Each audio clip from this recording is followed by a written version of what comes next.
అప్పుల బాధలు వెంటాడుతున్నాయా? అయితే 6 జేవిఆర్ వారి జాతిరత్నాలు ధరించండి. హలో అండి, అందరికీ నమస్కారం. నేను మీ కట్టా కార్తీక్. మాజీ ముఖ్యమంత్రి వైసీపీ అధినేత వైఎస్ జగన్మోహన్ రెడ్డి గారు సుదీర్ఘ విరామం తర్వాత కోర్టు ముందుకు హాజరు కాబోతా ఉన్నారు. గురువారం నాడు హైదరాబాద్ నాంపల్లి సిబిఐ కోర్టుకి జగన్మోహన్ రెడ్డి గారు రాబోతా ఉన్నారు. 6 సంవత్సరాల విరామం తర్వాత ఆయన మీద 2011లోనే 42,000 కోట్ల అక్రమాస్తులు సంపాదించారు అనేటువంటి 20 సిబిఐ ఈడీ కేసులు ఉన్నాయి.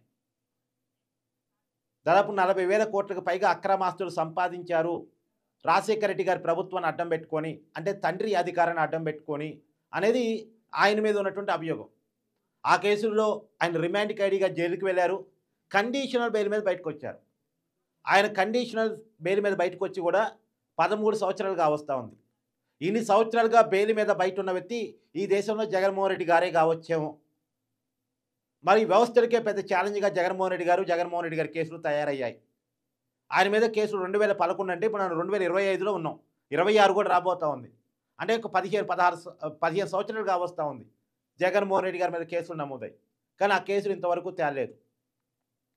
తేలకపోవటానికి కారణాలు ఏంటి, కారకులు ఎవరు, తప్పు ఎవరిది, ఇవన్నీ మాట్లాడుకోవాల్సిన అవసరం ఉంది. నేను ఒక లాజిక్గా అడిగే ప్రయత్నం చేస్తానండి. తండ్రి అధికారాన్ని అడ్డం పెట్టుకొని 40,000 కోట్ల రూపాయలు సంపాదించాడు అన్నది కనుక నిజమైతే, అంటే సిబిఐ ఈడీ మోపుతున్న అభియోగాలు కనుక నిజమైతే, తర్వాత ఆయనే ముఖ్యమంత్రి కాగలిగారు కదా. ఇంకెంత సంపాదించుంటారు? 1,00,000 కోట్లు, 2 లక్షలు, 3 లక్షల కోట్లు, అంటే డబుల్ త్రిబుల్ సంపాదిస్తారు కదా. రెండోది 40,000 కోట్లు అనేది 2011 నాటి లెక్క అంటే ఆ ఆస్తుల విలువ ఈనాటికి ఎంత? అంటే లాజిక్గా ఆలోచించినప్పుడు సిబిఐ ఈడీని నమ్మి మనం మాట్లాడుకున్నప్పుడు వాళ్ళు మోపుతున్న అభియోగాలు నిజమైతే ఒకవేళ ఆయన స్వయంగా ముఖ్యమంత్రి అయినప్పుడు ఇంకెంత సంపాదించాలి? ఆ సంపాదించే అవకాశాన్ని కల్పించింది సిబిఐ ఈడీనేగా. కేసులు కనుక తేల్చి ఉంటే, శిక్ష బడి ఉంటే జగన్మోహన్ రెడ్డి గారు ఎమ్మెల్యేగా ఎన్నికలు నిలబడి అర్హతను కోల్పోయేవాడు, జైల్లో కూర్చునేవాడు. ఇక ఆయన ముఖ్యమంత్రిగా అటువంటి పక్కన పెట్టండి, అసలు ఎమ్మెల్యేగా కూడా నించోపోయేవాడు కదా. నించునే అవకాశం ఉండేది కాదు కదా. సుప్రీంకోర్టు మార్గదర్శకాల ప్రకారం ఒక ప్రజాప్రతినిధి కానీ ప్రజలకు సంబంధించిన ఆస్తిని దోచేస్తే 6 నెలలలోపు టైం బాండ్ పెట్టుకుని విచారించాలి, కేసులు తేల్చాలి, టైం బాండ్తో తేల్చాలి అని చెప్తాయి. కానీ ఇక్కడ జగన్మోహన్ రెడ్డి గారి కేసులో ఏం జరుగుతుంది? మరి ఎందుకు జాప్యం జరుగుతుంది? అందరం కూడా క్వశ్చన్ చేసుకోవాల్సిన సమయం ఇది. ఎందుకంటే అంతిమంగా ప్రజాధనం లూటీ కాబడుతుంది కదా, అంతిమంగా రాష్ట్రం నాశనం అవుతుంది కదా. వాళ్ళకి ప్యాలెస్లు, పేదవాడికి చిప్ప. ఆ చిప్పలో బటన్ నొక్కి డబ్బులు వేస్తే మనం ఆనందపడాలా? ఆ బటన్ నొక్కి డబ్బులు వేస్తే మనం ఆనందపడాలి, అది పండుగలా మనం చేసుకోవాలి. మళ్ళా తీసిపోయి అధికారాన్ని ఆయన ఎక్కేయాలి. కాబట్టి దీని మీద మనం రివ్యూ చేసుకోవాల్సిన అవసరం ఉంది, వ్యవస్థ రివ్యూ చేసుకోవాల్సిన అవసరం ఉంది అనేది నా పాయింట్. ఏది ఏమైనా ఆయన కండిషనల్ బెయిల్ ప్రకారం ప్రతి శుక్రవారం కోర్టుకు హాజరు కావాలి. ఆయన ప్రతిపక్ష నాయకుడిగా ఉన్నప్పుడు ప్రతి శుక్రవారం కోర్టుకు హాజరయ్యేవారు. పాదయాత్ర చేస్తున్నప్పుడు కూడా పాదయాత్ర ఆపి మరీ శుక్రవారం కోర్టుకు వచ్చి మళ్ళీ తిరిగి వెళ్ళి పాదయాత్రను కొనసాగించేవాళ్ళు. కానీ ముఖ్యమంత్రి అయిన తర్వాత నేను ముఖ్యమంత్రి అయ్యాను, నేను రెగ్యులర్గా ప్రజలకు సంబంధించినటువంటి కార్యక్రమాల మీద, వాళ్ళకి ఇచ్చే పథకాల మీద, వాళ్ళు చేసే అభివృద్ధి మీద ఎప్పటికప్పుడు రివ్యూలు చేస్తూ ఉండాలి, నిర్ణయాలు తీసుకుంటూ ఉండాలి. నేను హైదరాబాద్ రావటం, కోర్టుకు హాజరు కావటం అనేది సమయాభావం, అందులో సెక్యూరిటీ ఇష్యూస్ ఉంటాయి, అది చాలా ఖర్చుతో కూడిన పని.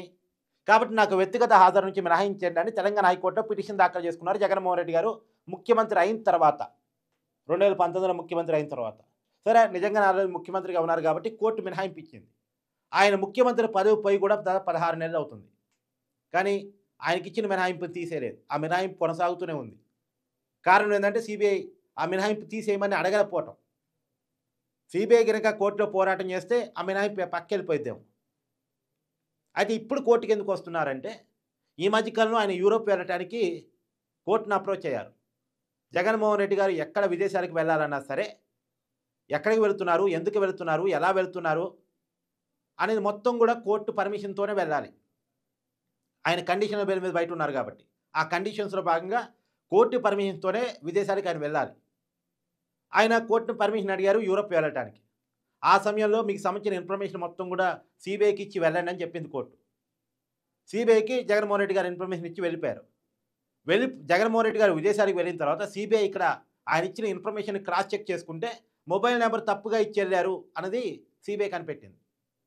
ఓ తప్పుడు ఇన్ఫర్మేషన్ ఇచ్చి వెళ్ళారు, ఆయనకి ఇచ్చిన పర్మిషన్ క్యాన్సిల్ చేయండి అని వెంటనే కోర్టులో సిబిఐ పిటిషన్ దాఖలు చేసింది. అప్పటికే జగన్మోహన్ రెడ్డి గారు యూరోప్ వెళ్ళి ఉన్నారు.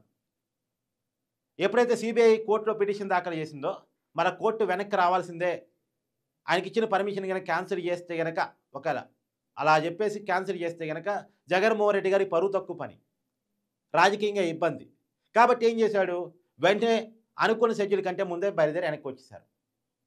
ఆయనకి ఇచ్చినటువంటి పర్మిషన్ ఇంకా టైం ఉన్నప్పటికీ కూడా ఎక్కడ పర్మిషన్ క్యాన్సిల్ చేస్తారో అనే కారణం చేత ఆయన అనుకున్నటువంటి షెడ్యూల్ కంటే ముందే ఇండియా తిరిగి వచ్చేసారు.